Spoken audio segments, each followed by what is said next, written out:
Hello, dear passengers. This is your captain speaking, and we are about to take off for another episode of Adventurina.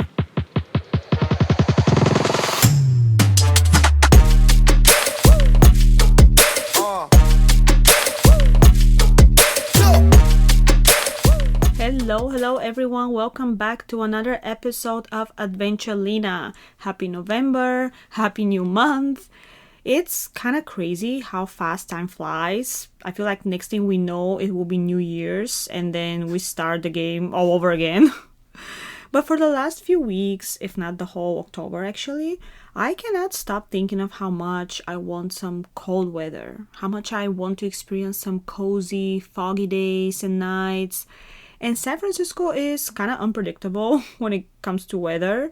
It gets overcast and gloomy often in certain neighborhoods, but where I live in the city, we get a lot of sunny days, which I'm not, of course, complaining from. Summer here is pretty much September and October, sometimes even beginning of November. And it's been pretty nice since I came back from Bulgaria, even a little nicer than it actually is. Because the unusual heat, I guess, did not miss even our city by the bay. San Francisco is kind of bipolar, as I like to say, when it comes to weather. You never know what it will be. You go from neighborhood to neighborhood and it can be completely different. But I would say whatever you do, no matter how warm it is during the day, you always should have something to put on later. Just keep it in your bag or in your car, whatever. Because once the sun is down, it's a different thing. I've also been at the beach here in February sunbathing. And I have also been with my winter jacket watching a movie at the end of June. So you do the math. Basically bring jackets and flip-flops, I would say. One time I even remember I was watching a movie at an outdoor theater close to the water in San Francisco. And I was wearing my North Face jacket and a beanie. And my friend who lives in the East Bay, she got a heat stroke the very same day. Like, I'm not even joking. Literally 20 miles away from each other, I was freezing, she got a heat stroke. That's what they mean when they say the coldest winter I've ever spent was a summer in San Francisco. Like, if you have been here between May and July, you know what I'm talking about. The cool thing about living in a city like that, though, is that you don't get to experience extreme cold or extreme heat. We're somewhere in between. We don't have real winter. We don't have real summer. On the other hand, the mild weather makes us little spoiled bitches because we are never comfortable anywhere. You just get used to the mild weather here, and once you go somewhere a little colder, you're like, oh my god, I'm freezing. And the opposite as well. Once you experience some heat, you're like, oh my god, I'm sweating so bad, I cannot take it anymore. And I'm not making fun of anyone, this is also me, so maybe I'm making fun of myself. But yeah, it's just funny how I spent 29 years of my life in Bulgaria, living through 4 seasons every year. And then I came here, and for 4 years, I started bitching about anything under 55 Fahrenheit, about 12, 13 Celsius, and anything above 80 Fahrenheit, which is 25, 26 Celsius. But it's also the humidity. When I went to Bulgaria in mid-September this year, the first couple of days were kind of cold and rainy, but this was while I was staying in the capital city, Sofia. After that, almost all the time I spent in my hometown, weather was hot. At least, it was dry heat. Bulgaria had a really, really hot summer this year in the mid-90s for about 2 months, if not longer. Mid-30s for my Celsius listeners, sorry. So when I went there in September, I honestly thought that the heat would be over, but no. People kept telling me, oh, you decided to visit at the best time. A couple of weeks ago was so hot. And I was like, it's pretty bad now too, isn't it? Well, not according to them, I guess. They had a scorching summer and I was just a little spoiled brat. It was toasty, as I said, almost the whole time in Bulgaria, and I was honestly getting tired of it. Because combined with the absolutely insane schedule that I had there, running from place to place, trying to see friends and family, this heat made me even more exhausted than I was supposed to be. And of course, I was checking the weather in San Francisco. Meanwhile, I was also getting updated from my friends' stories on Instagram. And it was pretty hot in San Francisco as well, especially the week before I came back. It was some kind of a record heat for the city.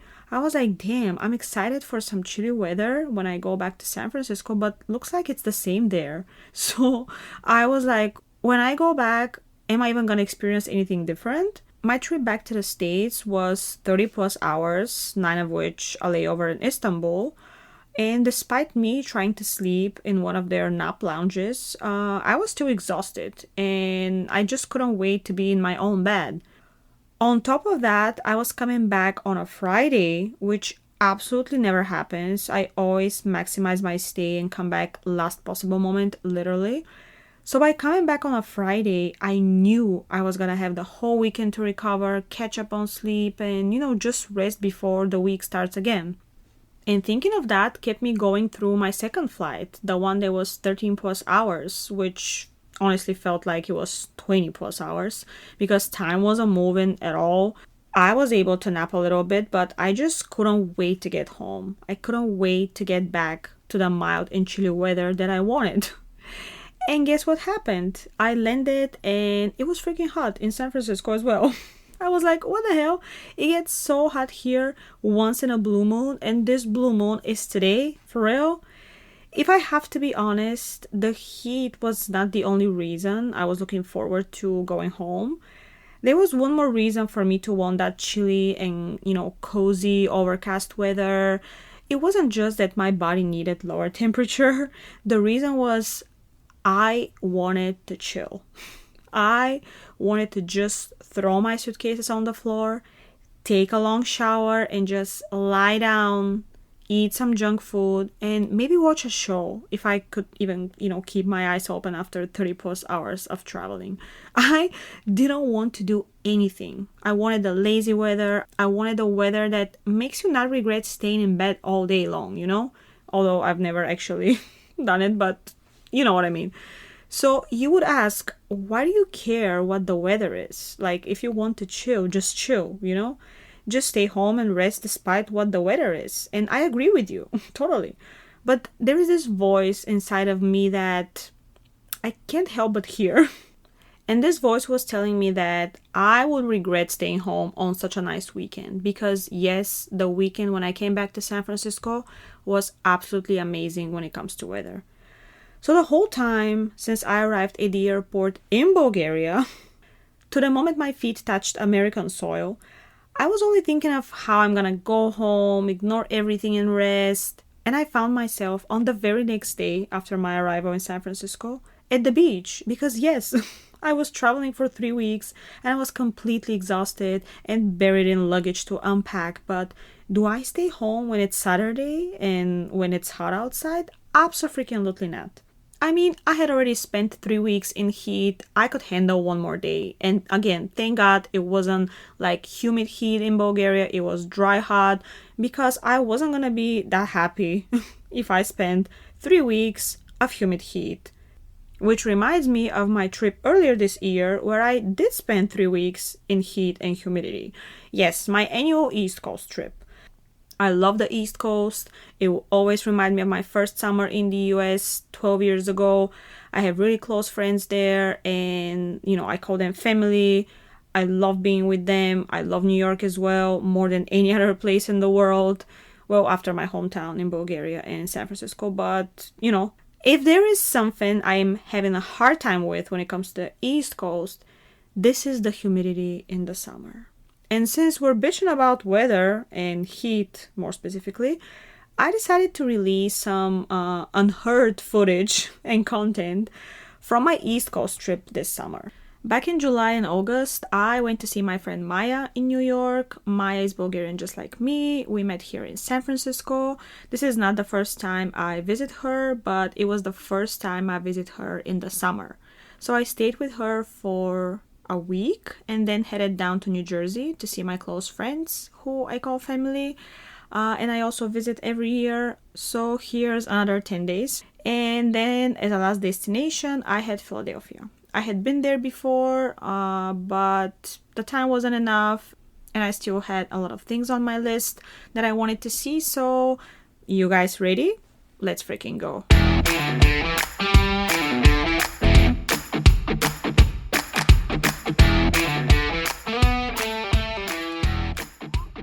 adventure has begun. Let me give you guys some updates. I am already at the airport. I am currently at my gate waiting for the boarding. And honestly, I arrived barely 10 or maybe less than 10 minutes before the original hour for the boarding. So somehow I miscalculated my transportation to the airport. Either it took longer or I left a little later. But anyway, I made it on time. I was a little concerned at some point while I was on the subway, but then I also received a notification that my flight is delayed with about 22 minutes. So I felt a little relieved because I'm like, okay, I was worried I was going to be late and literally show up exactly when the boarding was supposed to start, but now sounds like I'm going to have a few more minutes, so I'm not going to be stressed. And everything went well, except for, of course, there is always this except. When I was packing today, I was wondering if I should take my big suitcase or I should only travel with a carry-on, since last year I made it only with a carry-on for almost 3 weeks. Well, I decided to take the risk and take my...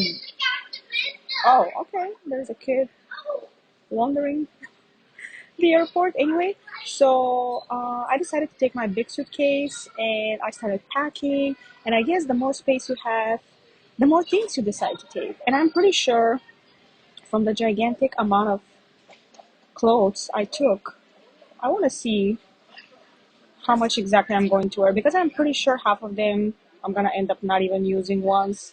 But let's see. So I started pretty much overpacking, and next thing I know, I could barely close my big suitcase. And I'm like, damn, like that's pretty much the same suitcase that I went to Alaska with, and I would fit like thick clothes and jackets and warm stuff. And now I'm only packing for summer and I'm out of space. Like I had to stuff my backpack so bad.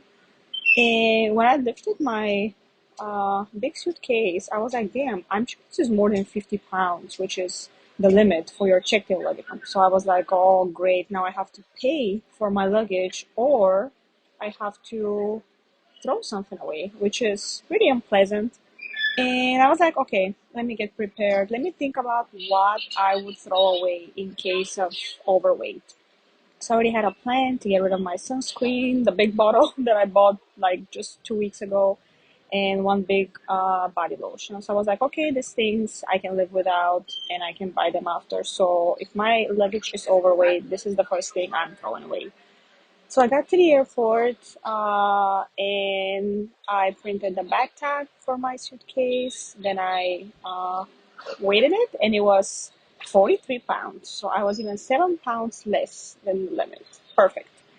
And once I walked away from the check-in desk, my first anxiety attack came with the message from Find My iPhone application, which said, your luggage is no more detected around you. It was last spotted at blah, blah, blah. And these are the notifications that you get once you get further away from your devices. It means your phone doesn't detect them anymore. It's normal. Although every time I receive them, I just freak out. But again, let's hope for the best. I'm going to be tracking the AirTag in my suitcase. So hopefully everything will be fine. And again, this is a direct flight to New York City. So I really hope they don't mess it up because there are no connecting flights. So it should be easy for them just to put it in the right cargo and then just, unload it from the same cargo to the right baggage claim. So keep your fingers crossed. We were about to take off. We were cruising on the runway, and I hear the flight attendant saying, make sure your seatbelts are fastened. The captain wants to try something new. And I remember immediately taking a look at the person next to me. We just kind of needed the confirmation that, each of us had heard right. I got a little scared, if I have to be honest. I was like, what the hell does this mean? Like, what can he try when we are in the middle of the runaway? Like, not gonna lie, some thoughts of the plane being hijacked crossed my mind, but then I was like, no, it can't be. But I didn't feel any difference from the usual taking off that I'm used to. I still don't know if, they were really trying something new or this was a joke, because the same flight attendant made everyone laugh while he was giving the flight safety instructions. So he was saying things like, oh, if you're traveling with a child or someone who acts like one, What was the other one? If you don't like our service, exits are on both sides. And stuff like, we're going to walk around and check if seatbelts are fastened because, as I told my ex, I love you, but I don't trust you. And I think one of my favorite ones was, what was it? If the cabin loses pressure, please stop screaming and use the mask in front of you. But yeah, I think he was really funny. There was another one. In case of emergency, the seat will be ejected from the aircraft. Everyone was laughing. He was super funny. And I also liked what he did before he started the safety instructions. He said, is anyone missing this item? So everyone took a look at him and he was like, since I have your attention now, let me tell you a little bit more about our safety rules. That was pretty clever. Yeah, I have to admit it. During the flight, there was some really interesting noise, or at least interesting to me. I couldn't figure it out. It sounded like a crying kid first, but then it reminded me of a cat. I don't know. I'll let you guys decide.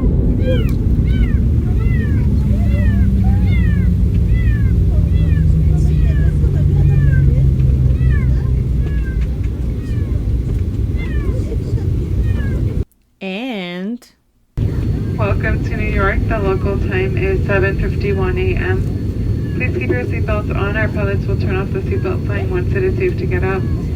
Your belongings should remain stowed until we've safely reached the gate. okay, guys, so let me give you an update. Oh my god, I'm out of breath. So flight was good. There was like almost half an hour delay, but we departed on time. I was able to even nap a little bit, which was weird, unusual, but nice. I got a middle seat, which is not ideal for me, and it's very challenging in any aspect if I want to rest. But this time, I guess, me being exhausted had the final word. So I was able to nap a little bit. It felt like it was a pretty short flight. So I landed at JFK, took the train, took a second train, and I think a third train. Yeah, I think I took 3 trains. So currently I'm walking in Queens towards my friend's place where I'm going to stay for the next week. But yeah, this is the update so far. Also forgot to mention about my luggage. The second I arrived at the baggage claim, I literally saw my suitcase already on the baggage claim. So it took 2 seconds for me to pick it up, and I was super happy. I didn't even have to track it. Hold on. Sorry. Can you say already that I'm in New York? Yeah, well, I actually tracked it for a second. It showed that it's on the plane while we were landing, and after that I just found it at the baggage claim first thing when I arrived there. So it was pretty stress-free, and I'm super happy. I'm gaining more confidence to travel with checked-in bags now.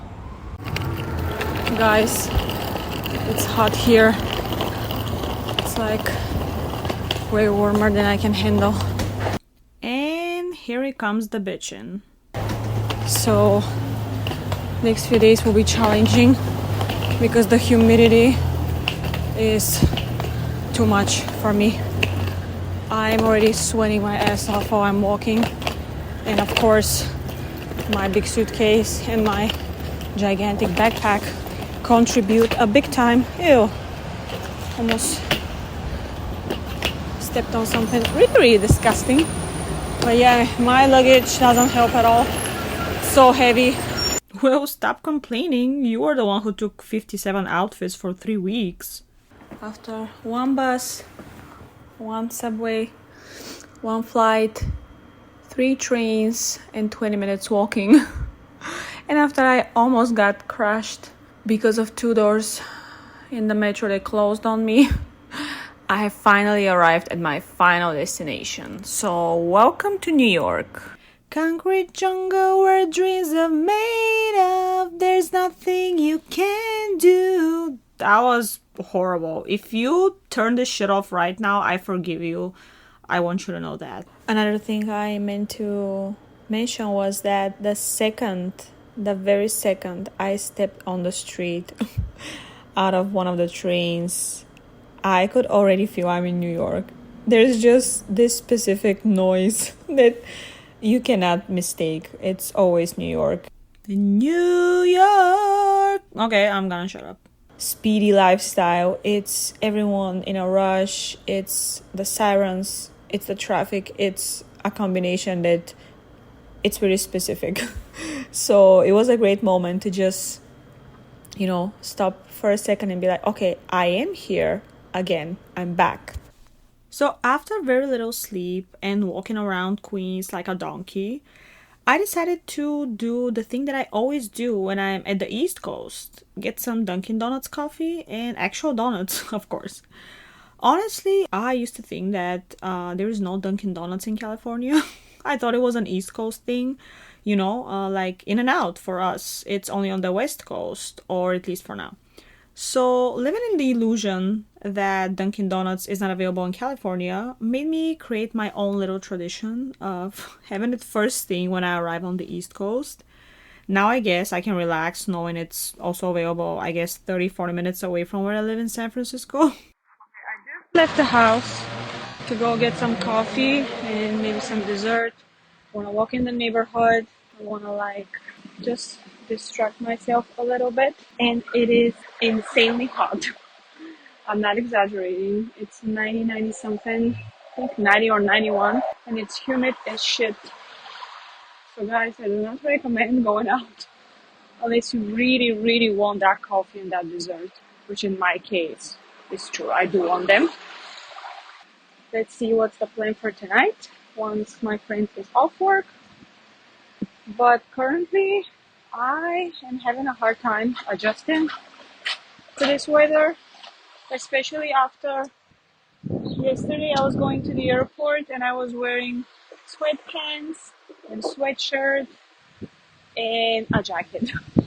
And right now, even if I get naked, it would still not be enough because it is too hot.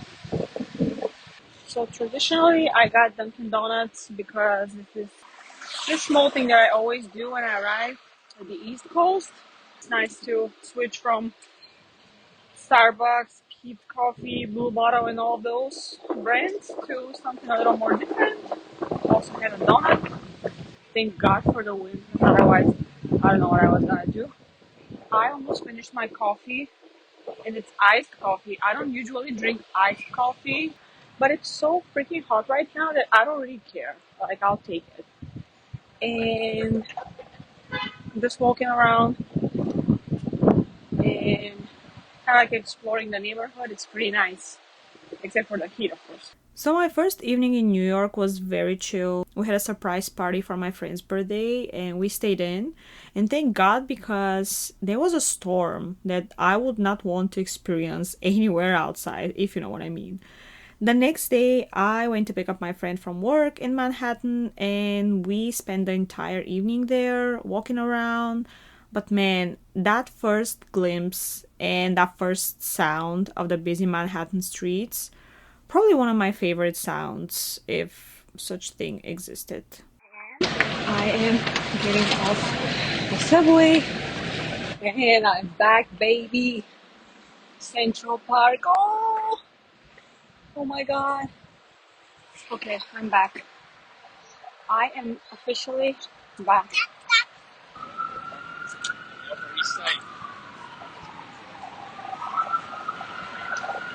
Welcome back to New York, baby. So after that day, I had 4 full days for, I wouldn't say exploring New York because I've been there so many times, but I would say exploring. You're like, bitch, that didn't even make sense. Yes, because New York is not a city, it's a world. And because no matter how many times you've been there, you still haven't seen a big chunk of it. And even if you are a travel psycho like me that doesn't stop in extreme heat or rain or whatever, you still have a lot to see in this incredible city. And as I said, I have been there so many times. I decided this time to just walk, to literally just walk and see where I was gonna end up. I decided to go with no plan, and I can say at this point, I know the city well enough to move around even without a GPS, so I kind of wanted to just wander around and decide what to do at the moment. This, of course, lasted about half a day, if not half an hour. And then I started putting some places on my notes, and then the list got longer. And then I was like, fuck it. We all know I'm not gonna go unprepared and without an itinerary, even to a city that I have been to almost 10 times so far. So I just decided to, let myself be who I am and not pretend. And I made a legit 4 full days itinerary just full of places that I still hadn't seen. So sue me. Good morning. I am on my way out. It's my first full day in the city. And last night we hung out in Manhattan. We went to Central Park, ate some gelato. Well, I ate my gelato, Maya dropped her in the middle of the street, but different story.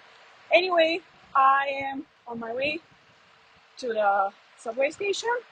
The train from here, I'm in Queens, in Astoria. The train from here is barely, I want to say between 10 and 15 minutes, and it takes me so fast to Manhattan. It's perfect. So I'm gonna be there all day long. Today is the first day with clear skies. The previous 2 days were kind of cloudy, overcast, and the first evening it was pouring rain at some point. It was like a really big storm. I hadn't seen a storm like this for a while actually.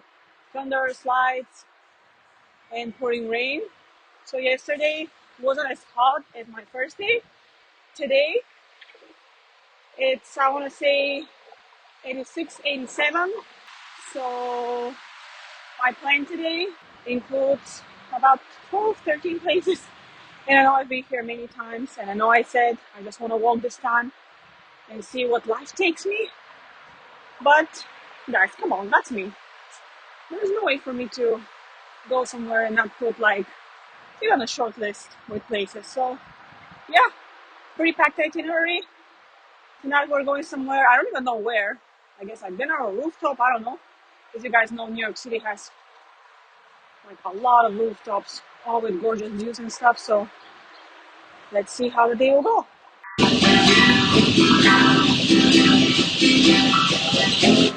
Don't you just love when you can enjoy nice music in the subway, along with all the crazy shit going on there? And by the way, when I said that it felt like 86, 87 degrees, that was a complete BS. It was just 78, way cooler than I thought, but I guess the humidity just tricked me again. Still hot like shit though. So the first thing on the agenda for my first full day in New York was going to the Starbucks Reserve Roastery. I wanted to check if they had one really good coffee drink that I had tried in Seattle before. Last year, when I went to Seattle for the first time, I checked out their Starbucks Reserve Roastery, and I had the best coffee drink I've ever had. I wouldn't call it a coffee because there were way too many things inside that cup for it to be called coffee, but you know what I mean. So I headed to the one in New York hoping that, I will find the same thing on the menu. It was something with Blanco, Bianco, but I couldn't remember more. I knew though, if I saw it on the menu, I would recognize it immediately. And guess what? I was on the line, almost my turn to order, and I check out the menu and what do I see? The exact same drink. So I got excited that, I was gonna try it again.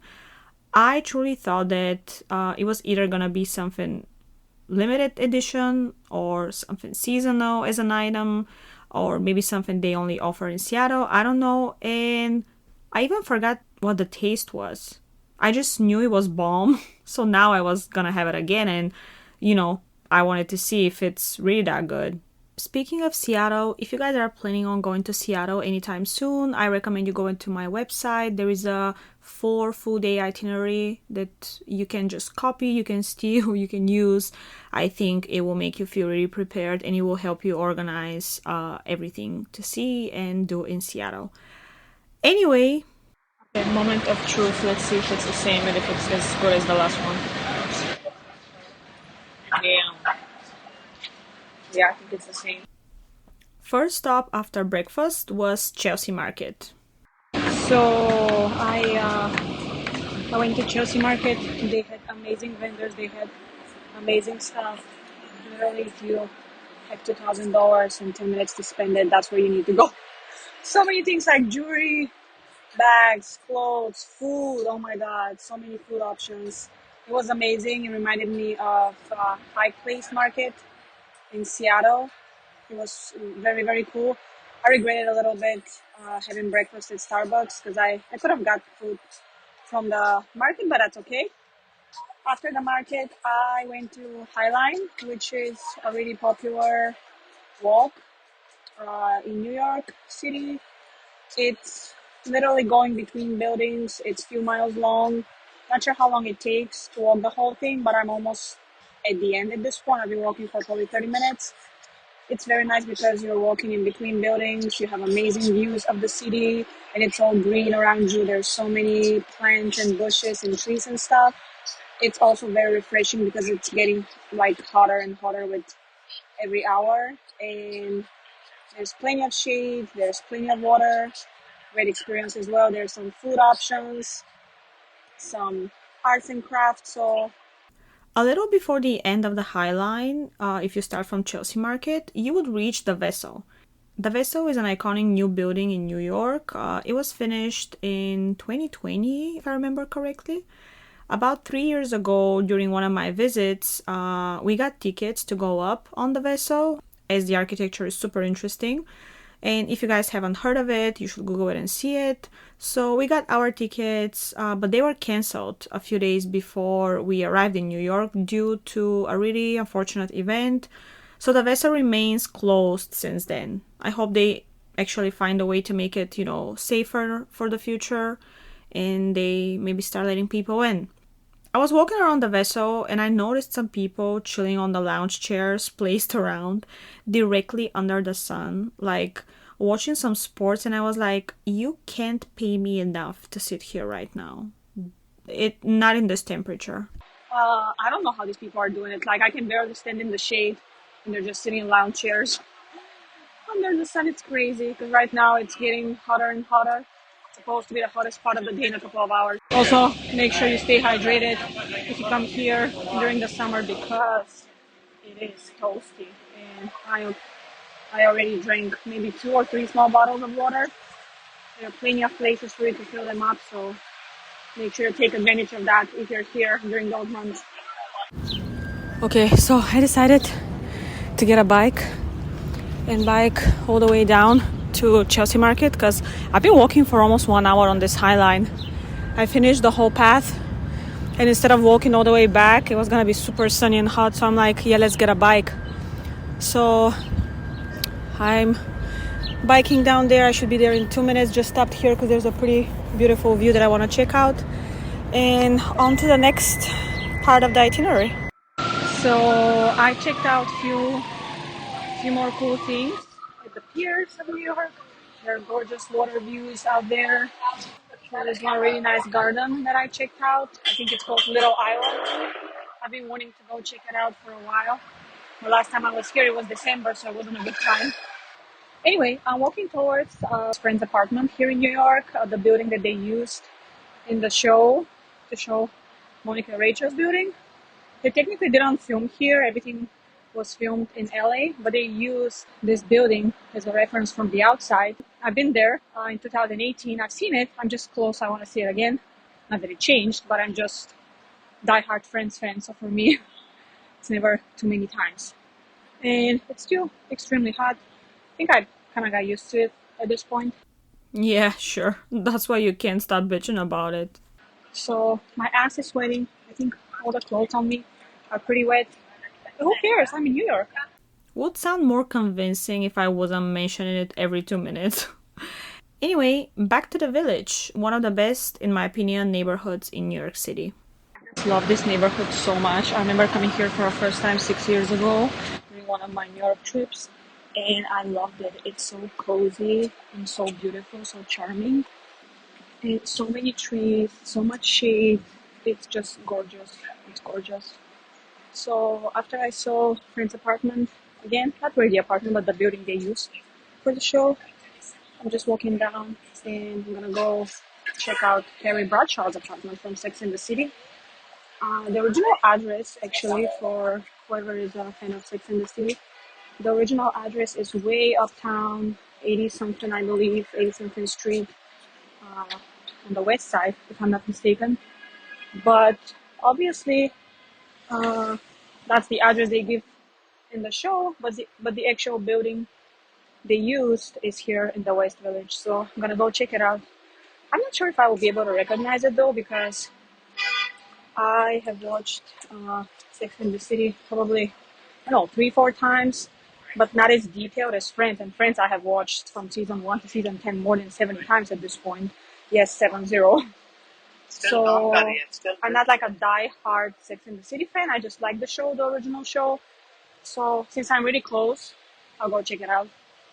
Okay, I've been walking around West Village, but I really need to eat something because I have only had this croissant this morning, croissant, however you pronounce it.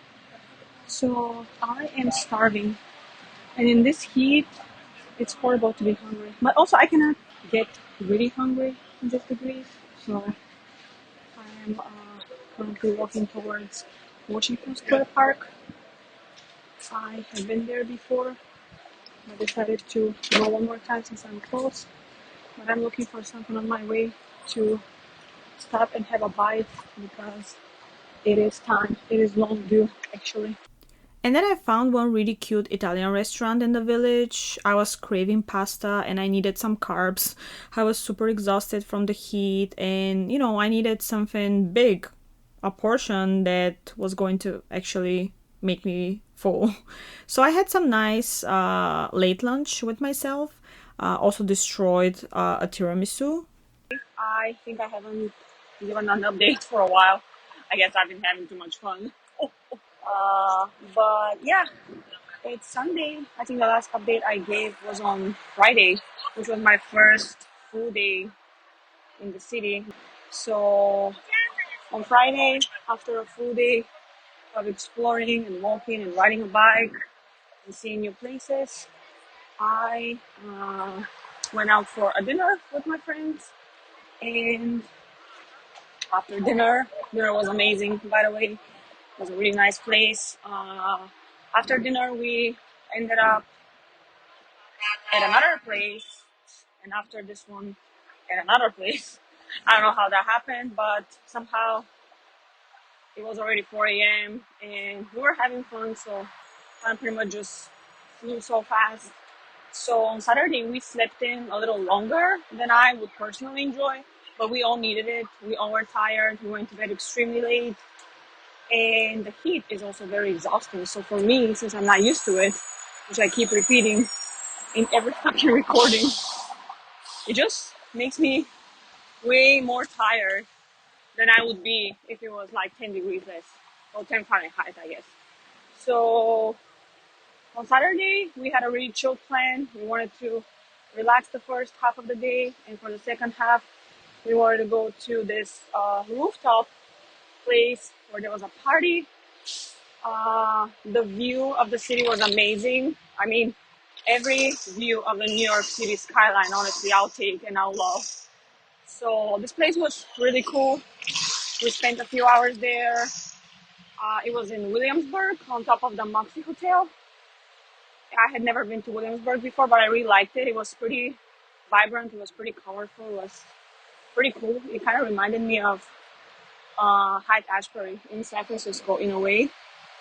And we had amazing tacos, which was surprising to me because New York is not known for the best Mexican food. But those tacos were amazing. I don't remember the name of the place, but bomb. And after we left the rooftop party, we went to grab some ice cream and headed down to Domino Park, which is a park in Williamsburg on the East River. So the view there was amazing as well. I mean, how can it not be? I don't know. I love the city so much. So yeah, now it's Sunday. I'm already in Manhattan. I just arrived with the subway, and I have another day of exploring. In an hour, we are going to Top of the Rock, which is an observation deck on top of Rockefeller Center. I've been there before. I think it was 2013, but now there is a new attraction, at the top of the rock, which is called the Beam. If you guys have seen this really cool photo from the construction of Rockefeller Center with like, I think 7 or 8 guys just having lunch, hanging out on the 100 and something floor. So this experience is kind of like dedicated to this. They're trying to recreate it, so they take a photo of you.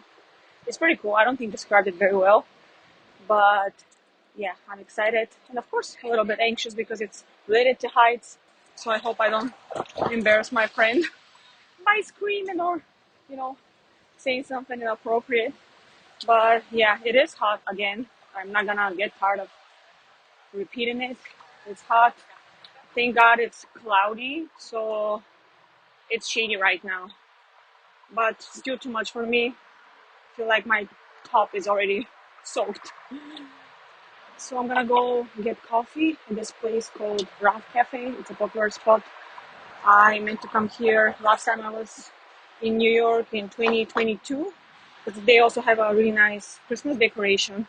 But for some reason we couldn't make it there. So now I'm gonna go check it out, eat some breakfast before we head to top of the rock. And I'm gonna meet my friend in like half an hour maybe. And I'll keep you guys posted. So I'm currently walking down Park Avenue just because for the last couple of days I walked on Fifth Avenue a few times and I wanted to get a little bit of variety, kind of change the scenery for today. So I purposely took this way. Let me cross like a New Yorker. Damn it. Yeah, crossing here is a little different. But anyway, another thing I wanted to say was that this time I don't have the problem of buying souvenirs because I've been here almost 10 times. And as you can, assume, I got my souvenirs way back in the years. I'm pretty sure I even have one pretty nice small souvenir, something like a glass sphere full of water in the skyline of New York City. I believe it's in my room in Bulgaria. Postcards, I have a couple of magnets, maybe even 3 or 4. I have souvenirs brought from friends from New York, so I don't need to check out souvenir stores. Although I wanted to buy a tote bag because tote bags is a really big part of people's outfits here in the US in general, especially people in San Francisco. So I incorporated it in my style as well, and I love them because honestly they're big, they can fit a lot of stuff, and they're just comfortable to wear, and also go with a lot of things. So I wanted to get a cool tote bag from New York because I didn't have one, and I found an amazing one so big that I'll be able to go to the beach with it and put blankets and snacks and stuff. So I'm excited to use it. I don't know, I'm walking down Park Avenue and it's so quiet. I don't even need to yell in the phone to be able to record. So that's interesting. That's new. Which later I would realize I did need to yell because now all the recordings are kind of muffled. So, quick update. It's Monday morning and it's my last, if I could say, full day. I'm leaving on Wednesday to New Jersey. So yesterday we went to Top of the Rock. It was amazing. 2013 was the last time I was there. They didn't have this attraction, the Beam. We did it yesterday. It was great. We took some awesome photos. And after that, we quickly visited the St. Patrick's Cathedral, which is right across. I have seen it many times, but I've never been inside. So that was cool to see. And after that, we drove down to Soho. We walked around Lolita, which is north of Little Italy. We went to a few stores and then checked out Little Italy, which was really nice and cool. I live in the Italian neighborhood in San Francisco, so for me it was very nice to go there. I've been there once in 2012. Now it's even more vibrant and nicer. We hung out around those neighborhoods. It was Sunday, so it was pretty packed everywhere. Although traffic was kind of light, which surprised me. Here's the moment to mention, if you guys are in the Little Italy in New York, don't miss the Christmas in New York store. This store is exactly what it sounds like. It's a literal Christmas in New York. It's a store where you can buy Christmas decoration all year round, and they literally, I repeat, literally have everything you can think of as Christmas decoration. They have Christmas tree ornaments with absolutely everything imaginable. I'm not joking. I'm also not joking when I say we spent maybe 40 minutes walking around and debating what to take and what not to. Because trust me, once you're there, you will want to buy everything. I had never seen anything like that. The store was super big, 2 floors, but also the quality and the variety, it was mind blowing. And just as I was saying, I didn't have the problem with buying souvenirs, think again. I ended up deciding which Christmas ornament to buy for maybe more than 20 minutes just because I wanted the best one. And maybe some of you will remember that last December I decided to start a new travel souvenir collection with Christmas ornaments from different states and countries. I was in San Antonio, I saw this cool Texas Christmas ornament. I'm like, okay, why not starting a new travel souvenir collection? So I needed the best one for my collection from New York. And as I said, they all were amazing, so choosing was pretty hard. And I got one at the end, of course. And I want to say that this holidays, it will be proudly displayed on my tree. But I'm serious. If you're kind of indecisive when it comes to shopping, good luck, my friends. They literally have everything on Christmas ornaments, from the regular Santa stuff all the way to every profession or food meal available. It's awesome. Then we went to pick up some food. I mean, it sounds like after lunch we picked up food, but we're talking hours after lunch. We went to pick up some Indian tacos or whatever it's called. This place was called Taco Mahal. It was amazing. Imagine like Indian naan and like tikka masala inside, like a taco. I don't know if I can describe it. Just go get it if you can. It's the most amazing Indian food I've ever had. I like Indian food, so this was absolutely my favorite so far. But eating it as a taco, similar to taco, was even like more insane. So after that, we were so full. We couldn't literally move. That's how full we were. So we just went to Long Island City, one place where the view of the city is amazing, but of course it is like, I mean, the view to the city from everywhere is amazing. So we stayed there for a little bit for sunset and just talked and chilled, left. And today is already Monday, so I'm on my way to the subway station, going to Guggenheim Museum. I'm excited because I've never been there. After that, I want to go ride the Roosevelt Island tram, which is also a popular thing to do. And then I'm gonna go to the public library, one of the branches, I think the main one, which is next to Bryant Park in Midtown. Quick note that in the main branch of the New York Library, you can see the original toys from Winnie and the Pooh. They are kept there and they're displayed for the public. It doesn't cost anything. The building itself is very impressive to see as well from inside, so I highly recommend it. And also, I love reading books. I even have one in my bag right now, so I can, at some point, stop maybe at a park or something and read a little bit. But I always go to like public libraries. I like checking them out.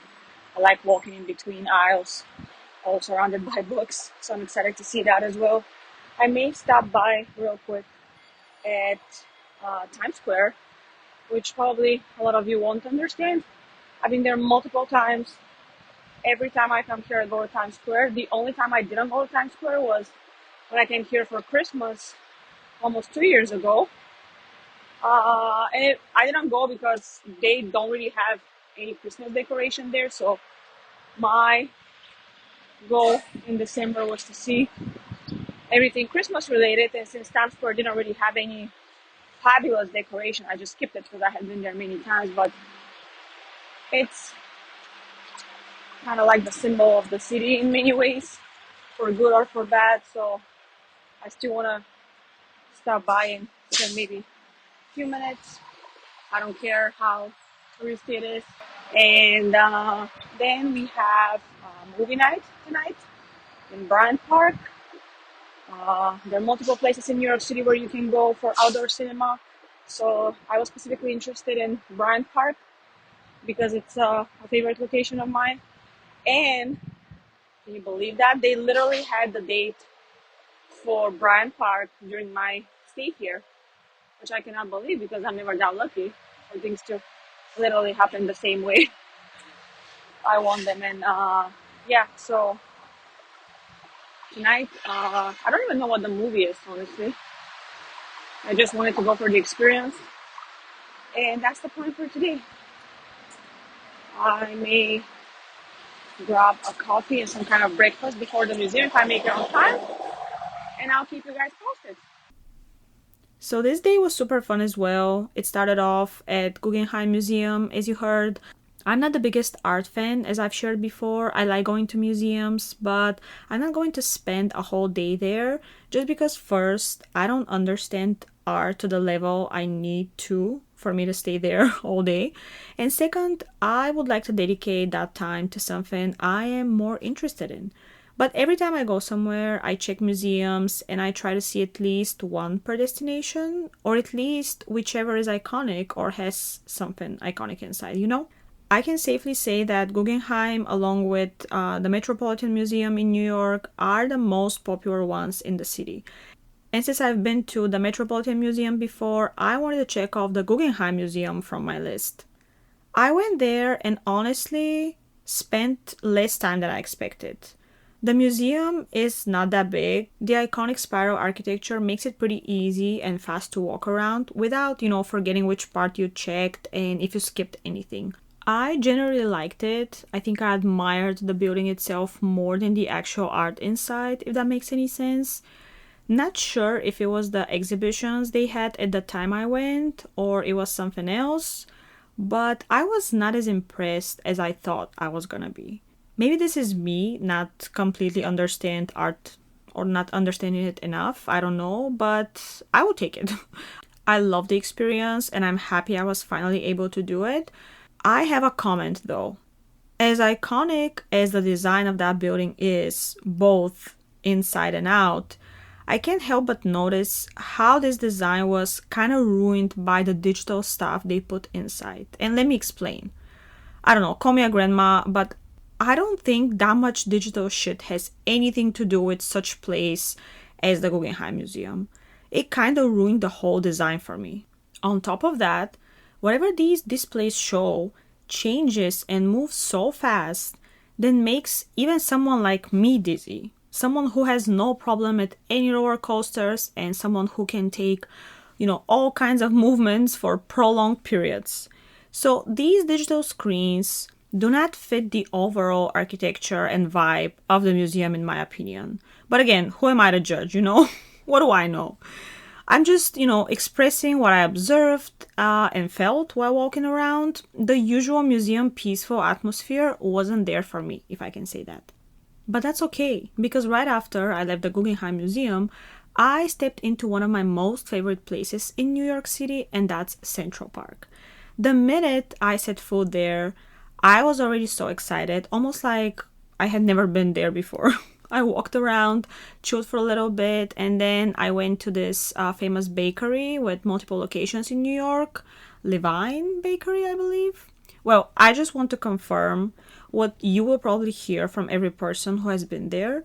Don't miss that bakery. Oh my god. The pig I am. I got 4 pastries and honestly, I wish I had got more because they were all amazing. The banana bread, guys, I would fly back just for it, I swear. I would actually fly back just to go to the Indian taco place and top with dessert from the Levine Bakery after that. I mean, of course, New York has some of the best food in the world. You kidding me? But yeah, seriously, this bakery, it wasn't even expensive. I expected something way more expensive. After I picked up those sweets, I went back to Central Park and found a spot where, I just put my blanket and I had about 2 hours of peace and quietness. I had my pastry, I read my book, life was going good, good time, until I realized I had to pee. Something I hate about Central Park. That's the only thing, because it's like an amazing place. There are no freaking restrooms here. It's insane. Like for such a huge park, they barely have 5 restrooms in the whole thing. And I've been walking for 15, if not 20 minutes, just to find a restroom, and I keep following freaking signs, and I don't go anywhere. I don't see anything, and it's like, why does it have to be so fucking hard? Like, just put more. It's such a big park. You can't expect people not to go all day. You're basically forcing them to pee in the bushes, goddammit. I guess for a moment I forgot about the heat and I started bitching about a new thing. Finding a restroom here is like the Caribbean treasure. You have to just search for it insanely. But yeah, right when I was ready to give up and probably hide somewhere and pee, finally found it. But I don't know, it's ridiculous. Even goddamn San Francisco has way more restrooms than this.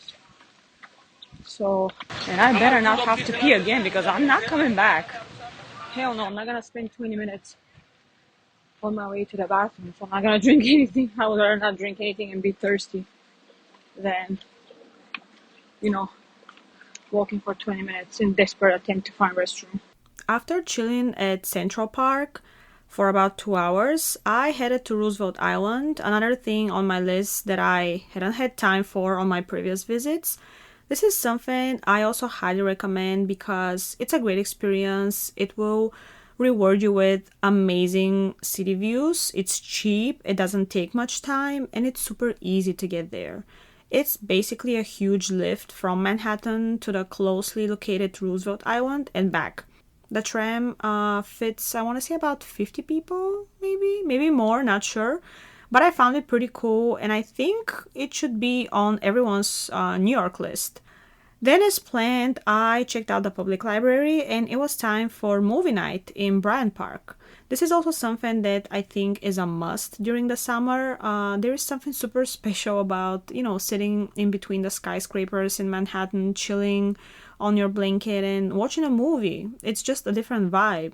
We got snacks, we were ready, but the weather surprised us a little bit in the middle of the movie. It started raining at some point. But at least it was, warm summer rain. So it was okay. We still, got wet, but we stayed until the end. We just covered ourselves with one of the blankets. The day after, I went to Manhattan one more time to have another thing I had tried before and loved. It was a salmon sandwich from this place called Lanwich. Yes, Lanwich. Then I walked a little bit more around to kind of say bye to the streets until next time. It's my last night in New York. I am just laying down and packing. I actually stopped packing because I got tired. And I'm 80% ready. The other 20%, I still need those things tomorrow. So I want to say pretty good progress. I just want to be almost done when tomorrow comes, because I don't want to stress myself out with, packing everything last moment. And I can't believe it's my last day, my last evening. It just feels like I just arrived, and at the same time it feels like I've been here for like 2 or 3 weeks. We just did so many things. We went to so many places, and I saw so much. Favorite places, new things that I just checked out for the first time. Being in New York is always amazing, and I always leave extremely impatient to just come back as soon as possible. It's crazy, guys. I've told you. What I feel towards New York is something I don't feel towards any other destination. And it's so funny. I don't know how to describe it, but it is what it is. And it was time for me to leave and go to New Jersey. I had a bus ticket from New York to Atlantic City. Not my first time doing that, so I'm currently at the bus terminal. It is a whole airport here. Like, I've been here before, I think. But damn it, this is straight airport for buses. This is a bus port, guys. It's huge, it's insane. their terminals. They're like, thank God for all the signs. Okay, this guy said I'm going downstairs. Let me see, gate 80. Yes, 60 to 85, here I am. Yeah, I just arrived, found my gate, and of course, the whole terminal is almost empty. But all the seats in front of my gate are packed. That's because, with my luck, the only 10 people who are going to be somewhere, they're going to be sitting where I need to sit. And yeah, I have been here. Now that I'm here, I have been here. I remember the first time I was here, it was 2012, and I was on my way to New Jersey again to visit the same friends of mine. And for some reason, I decided that it would be a good idea to go from Massachusetts all the way down to New Jersey with a bus, which, when I say it like this, doesn't sound that bad. But let me tell you that by going by bus, I mean 4 different buses. So I had to take one from Orleans to Hyannis, then Hyannis to Boston, then Boston to New York City, and then New York City to Atlantic City. So by the way, this was my longest bus adventure. I didn't even have a phone at the time. I didn't have a phone that was working because I was here for the summer as a J1 student. So I was working. We didn't even get prepaid cards because we basically didn't need phones. We're talking 2012. I'm not that old, guys. Chill out. So, yeah, I, for some reason, decided that was going to be a good idea. I traveled all the way from Massachusetts, and I had a night overstay here at Port Authority in New York City, which was very ratchet at the time. I guess it was just me and a bunch of like homeless people and other passengers that were not very, very reliable or trustworthy. But yeah, that's why I know where I remember it from. Yep. So I'm currently here. I have about 30 minutes until I was gonna say flight. Oh my God, there are birds inside. What the hell? So yeah, I'm gonna eat my food because I'm starving and I cannot wait until I get on the bus. So yeah, I'll keep you posted. 12 years ago, I really did that crazy thing to go all the way from Cape Cod, Massachusetts to Atlantic City, New Jersey by bus. So I traveled for almost 24 hours. And I spent more money than I was gonna spend if I just booked an airplane ticket. I don't know what I was thinking. Especially by myself, with no phone, no connection to anyone. I don't think I would be that brave now if I have to do it again. I don't think I would do it at all. Now, when some time has passed, I see certain things that I did that weren't really responsible or safe. But I wasn't thinking of them this way back then, I guess. Not to mention that I lied to my manager that I'm sick so I could quit one day earlier and, go to New Jersey, see my friend, because this was at the end of my work and travel summer. We were close to finishing our working period and we were going to start traveling. Well, let's just say I extended my travels with one more day. And sorry, not sorry. I have been so excited to see my friends in New Jersey that I completely forgot to record anything, which of course is a good sign. I arrived last night around 10:30 p.m. in Atlantic City, kind of like half an hour before I was supposed to arrive, and it had just rained when I arrived, so it was pretty like humid, not that hot. I would say I was a little chilly if I have to be honest. But my friend picked me up and we went to their house. I was able to, see them for a couple of hours maybe. Then we all went to bed because we were tired. And today it was my first day in New Jersey. Last time I was here, it was in November last year. So I would say about 8 months ago. I usually visit them every year, kind of like once a year, but I guess this time it's even more often. So I don't know, who knows, maybe I'll come back by the end of the year. You never know. My trips are kind of planned, but also I never say no to trips, so it's not impossible for me to be back anytime soon. I always like coming here. I love spending time with my friends. I miss them. They're my closest people. So I enjoy every single moment with them, and I'll take every trip. So tomorrow is Friday. We're gonna do something fun. And Saturday and Sunday, the weather is supposed to be better because it was raining today. It was like pouring rain earlier. I didn't care though because I didn't go anywhere anyway. So I just wanted to, enjoy the company of my friends, staying with their dog and their daughter. So it was perfect. I didn't need to be anywhere else. For the weekend, we had some plans to go to the beach, do a barbecue, and I'm excited because I usually come to New Jersey either in November or December. So for the last 3 or 4 years, I have always been here in the winter. And this is the first time I'm here during the summer for, I want to say, more than 10 years. So from what I remember, last time I was here during the summer, and when I say summer, I don't even mean July or August, I mean like early September. That was 2012, Jesus. Yeah, so 12 years ago was the last time when I was here during the summer. And it was at the end of the season, so it wasn't like a complete summer vibe. So I'm excited. We may go to Ocean City, which is a cool coast city on the ocean side. They have a nice boardwalk, and I would be more than happy to check it out. And things for the next 10 days happened exactly as I was imagining them. Chilling, hanging out, beach, reading a book, playing with the dog and my friend's daughter. I couldn't ask for more. What you can hear now, if you can hear it, it's the sound of the waves, which is the best sound in the world. So enjoy.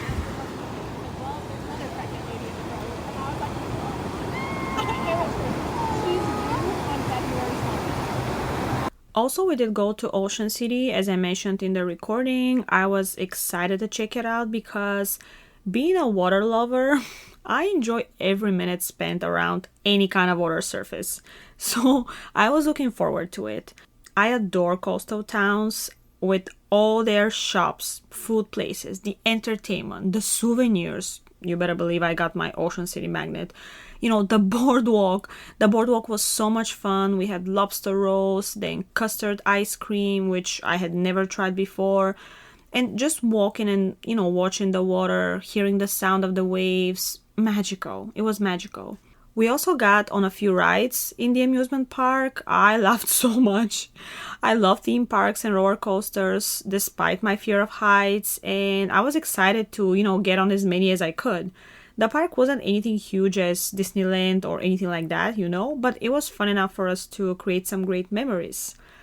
It was really funny because the whole time in New Jersey, with the heat and humidity, the air conditioners were working nonstop, and they were set up on such low temperature, for me, according to me, that I was wearing long sleeves and long pants inside.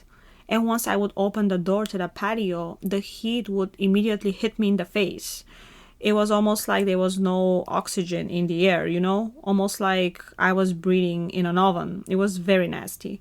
So inside was for long sleeve, outside was for no sleeve, naked. And towards the end, honestly, I was missing the mild weather in San Francisco, and I couldn't wait to go back and land to a nice 65 degrees Fahrenheit. I think this is when I started hoping for some low temperatures initially this summer, which has been going on until now.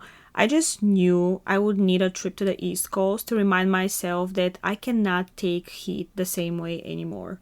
And overall, the 10 days I spent in New Jersey were much needed, when it comes to rest and summer experiences. I just wanted to have this summertime. I got sunburned many times. I enjoyed the beach, got my feet all sandy, had coffee at the beach, chilled evenings, reading a book at the patio, a time much needed when you live in a city. Like a mandatory. I love San Francisco so much, but sometimes it's nice to spend a few days at a place like New Jersey, just being far away from the noise and the hectic life. And then I would say after the 5th day, I start missing the city so much, and I cannot wait to go back. Because no matter how much I like having a break from it once in a while, I love San Francisco with all the noise, all the traffic, and fast pace it comes with. And there is nothing else like it. But before I got home, I had one more stop. Okay, it's time for an update. I feel like I haven't recorded anything for days, but I've been having so much fun with my friends and I've been trying to spend, quality time with them. So I am now in Philadelphia. My friends just dropped me off. I stored my luggage at a place really convenient for me leaving after that. Where I stored my luggage is very close to the train station, the train that I'm taking to the airport later. So now I have it's 1 p.m. until I have about 4-ish hours to go explore. So I'm excited. It's not my first time in Philadelphia, but I would like to see a little more than last time. So let's see how this day is gonna go. And this is when I realized that for the last 3 weeks, I was complaining for no reason.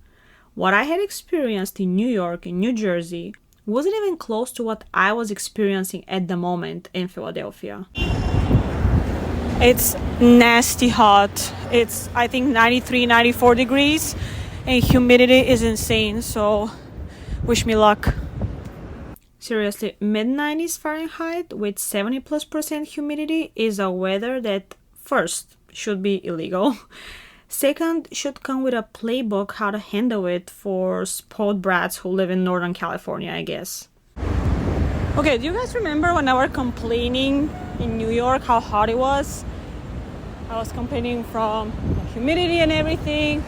Well, I want to officially apologize because what I'm experiencing now in Philadelphia is worse, if that's even possible. I didn't know it is, but it's so bad, like it's exhausting to walk in the heat. But of course, my desire to go places and see new places is taking over my body and my exhaustion, and I keep walking because I'm so freaking dedicated to my mission to explore the city that I don't care that it's 94 degrees with 70+% humidity. So sue me. And I just want to say how proud of myself I am that I didn't give up and I still went to absolutely every place I had on my list. Was I bitching about the extreme heat every 2 minutes? Yes, I was. Did I get to see Benjamin Franklin's grave, the Liberty Bell, and the first American flag? Yes, I did. So it was all worth it. I was also drinking insane amount of drinks. Literally kept buying shit to drink every hour. But with the non-stop sweating, I needed it. I think last time I experienced such heat while exploring a big city, which makes it way worse because of all the concrete and buildings and stuff, I think it was in Washington, D.C. last year. I went there in August, which is not a great idea considering how hot and humid it is in this month. But I had the time. I had the ticket for $12 round trip from San Francisco, so I'm like, fuck it. And it was nasty back then. I mean, I really enjoyed the city and I really liked it, but just remembering how I was walking around National Mall and I was just sweating like a pig, which is happening right now. Yeah, so I am now on my way to one of the most popular markets in Philadelphia, Reading Marketplace or something like this. So I'm excited to actually get inside and get cooled down because now it's even 95, not 94 anymore. Not even the Arab Emirates felt like this when I visited years ago. I went to Abu Dhabi and Dubai and it was even hotter there degree-wise, but it wasn't humid. So it was way more bearable. Guys, I don't know if you're gonna believe me, but I've been walking for more than 15 minutes and there is not even a single trash bin. And of course, the second I said it, I saw the first one for today. It's crazy how such a big city doesn't have trash bins everywhere, not even around like bus stops. You would assume everywhere where people wait for public transportation, you would have like trash bins and stuff. No, I've been walking for 20 minutes with my empty plastic bottle, ready to throw this shit away. And literally this is the first one I see. I just checked out the Declaration House, the building where Thomas Jefferson wrote the Declaration of Independence of the United States of America. Unfortunately, it's not open for people to visit inside because from what I know, the building is literally it's in such bad condition that maybe it's not safe for people to be inside. And now I'm on my way to Liberty Bell. So I was exploring for a few hours, checked out everything I wanted to check out, and then I got a notification that there was a storm coming in the next hour. And oh boy, it didn't look good at all. Like after the extreme heat all day, you can imagine how bad the storm was gonna be. The sky was already dark as shit. Temperature dropped for minutes, literally. I was just exiting Magic Gardens in Philadelphia, which is an art place with like galleries inside and outside. Outside is something like a labyrinth. It's pretty cool. Anyway, I was just leaving that place when I saw the weather alert, so I was like, I better get out of here. On top of that, I don't know how it happened, but it was already 5:15 p.m. and my flight was at 7:45 p.m. in literally 2 hours and a half, and I was still on my last attraction. Like I still needed to make it to downtown, pick up my luggage from the storage place, and get on the train to the airport.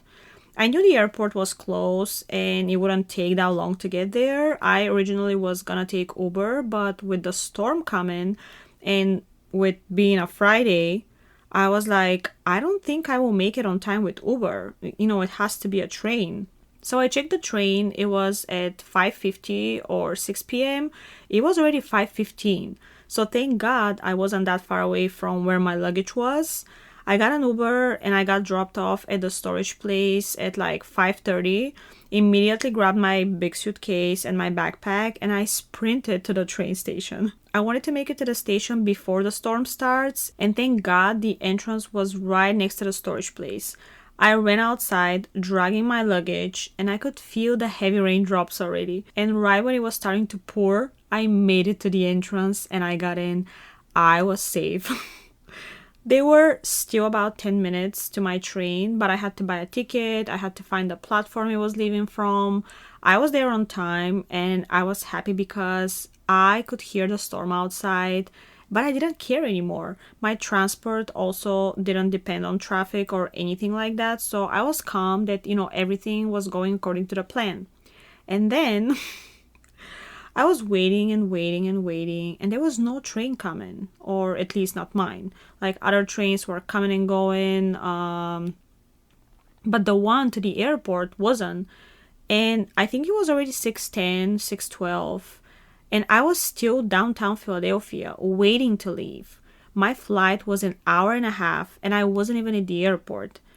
Every time I had flown from this airport, I had been dropped off by my friends, so I didn't really know the situation with the public transport. Does this train stop at one terminal and we have to take airport transport to make it to another terminal? Does it stop on each terminal? Am I gonna have enough time to get to my gate even if it stops on each terminal? The train came with more than 10 minutes delay and I got on. It was 6:25, 6:30. I was still in the train, but at least I found out that it was gonna stop at each terminal. So that was good news. And quick update, guys. I made it less than 1 hour before my flight. Literally arrived less than 60 minutes.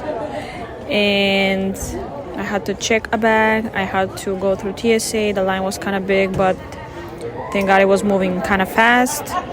Also, the train that I took from downtown Philadelphia, of course, was late with maybe 10, 11 minutes, which was crucial for the time I had. So it was 6:10 maybe, and I was still at the train station in Philadelphia.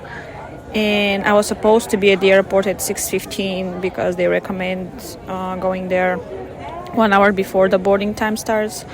So I was there less than 30 minutes before the boarding started. I was still able to check my bag and get paranoid about it and also go through TSA and change completely, get some new clothes that I had prepared in my backpack, even bought 2 donuts and a drink I feel extremely dirty right now. Like, I've been sweating all day long. Like, I would pay someone to go take a shower right now. I feel disgusting. I cannot wait to get home and literally get in the shower. And it was crazy because up until 1 hour and a half ago, I was dying from heat and I wanted to take off my skin literally. And now at the airport, it was so cold comparing to that. Thank God for the clothes I prepared in advance in my backpack. I knew I was gonna change before the flight. I purposely wore the thinnest dress possible in Philadelphia because I knew I was gonna be extremely hot with anything else. So that dress was the go-to. And when I took it off, it was almost sweat dripping off it. I'm telling you. But I didn't care because I was almost getting on the plane to go home. But what that means as far as time goes. There's still, once we get out headed out to the runway, there's still at least 5, 6, or 6, 7, 8 airplanes in front of us for takeoff. So it's still going to be a little bit, but we should start moving here before too long, hopefully. Thank you. So my second flight from Chicago to San Francisco got delayed a few times, and when I took off in Philadelphia, the last information was that it was leaving around midnight. So I'm like, okay, I have more than 2 hours to wait after I arrive. Then I landed in Chicago and I get a notification that my boarding starts in like 5 minutes. So instead of being hours earlier, I was actually almost late and just got to the boarding, which has already started.